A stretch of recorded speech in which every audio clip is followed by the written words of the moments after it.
बिस्मिल्लाहिर्रहमानिर्रहीम। अस्सलाम वालेकुम माय यूट्यूब फैमिली। आज मैं आपसे शेयर कर रही हूँ बहुत ही मज़ेदार और आसान सी रेसिपी जो बहुत ही कम टाइम में बहुत ही कम चीज़ों पे तैयार हो जाएगी। और अगर आपका रोज़ा है तो आपको बहुत ही कम टाइम किचन में लगाना पड़ेगा और आपका घंटों का काम मिनटों में हो जाएगा। मेरी कोशिश होती है कि मैं ऐसी रेसिपीज़ बनाऊँ जिसमें कम मेहनत हो, कम खर्चा हो और बहुत ही आसान हो। तो ये बहुत ही मज़े की बनी, इसे ज़रूर ट्राई कीजिएगा, आपको बहुत पसंद आएगी और बहुत ही चीप ये तैयार हुई है। और अगर आपको अच्छी लगे तो इसको लाइक कर दीजिएगा। तो चलें अब इसे बनाना शुरू करते हैं। तो सबसे पहले यहाँ पे मैंने लिया है 1 कप मैदा। अच्छी तरह इसको आपने पहले से छान लेना है और ये 1 कप मैदा मैंने भर के लिया है। अब मैं इसमें डाल दूँगी 1 टेबलस्पून भर के कुटा हुआ लहसुन। इसका बहुत अच्छा फ्लेवर आएगा इसमें। 2 से 3 हरी मिर्चें बारीक चॉप करके डाली है मैंने और 4 से 5 टेबलस्पून मैंने धनिया डाल दिया है चॉप करके।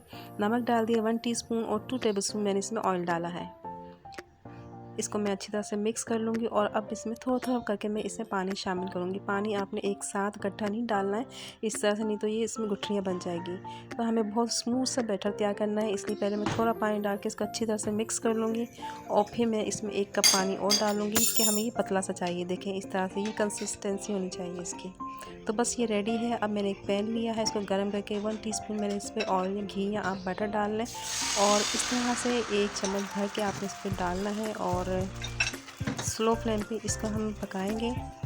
और आपने कोशिश करना है कि ये पराठा जो है आपने पतला बनाना है और जब एक साइड से ये सीख जाए और अपना किनारे छोड़ने लगे तो इसको पलट दें। जैसे मैंने इसको पलटा है, थोड़ी देर इसको सेकने के बाद 1 टीस्पून मैंने ऑयल बटर या आप घी डाल दें ताकि अच्छी तरह से भी क्रिस्पी हो जाए। अब मैंने इसके ऊपर एक अंडा डाल दिया है। इस तरह से हमारा मज़ेदार एग रोल पराठा तैयार हो जाएगा और उसको आप अच्छी तरह चम्मच से फैला लें। और इसमें मैंने थोड़ा सा नमक और कुटी हुई लाल मिर्चें भी ऐड कर दी हैं ताकि ये फीका ना लगे। और अब इसको मैं पलट दूँगी ताकि जो हमारा अंडा है ये भी अच्छी तरह से पक जाए। तो जब तक मैं इसको फ्राई करूँगी, नीचे से एक 1 टेबलस्पून मैंने इसमें ऑयल और डाल दी है जब तक इसको अच्छे से गोल्डन कलर ना आ जाए। तो बस 1 मिनट लगेगा और जब ये अंडा हमारा अच्छा से नीचे से सीख जाएगा तो इसको मैं पलट दूँगी। ये देखें कितने मज़ेदार हमारा एग पराठा रेडी हो गया। ना आटा गूंदने का झंझट, ना बेलने का, और अंडे के साथ मज़ेदार से इसी तरह से मैं सारे पराठे तैयार कर लूँगी।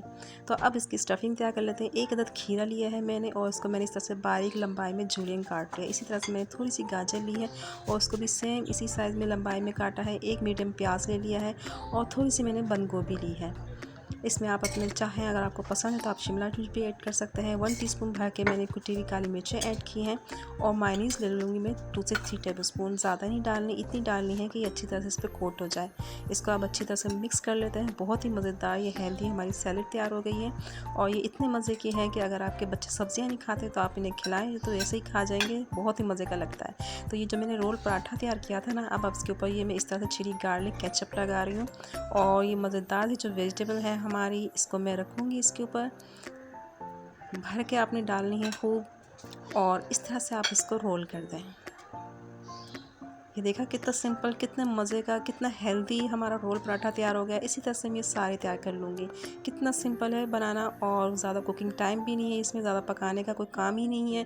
तो जल्दी से इसको बनाएं, ट्राई करें और मुझे कमेंट करके ज़रूर बताइएगा कि आपको रेसिपी कैसी लगी और आपकी कैसी बनी।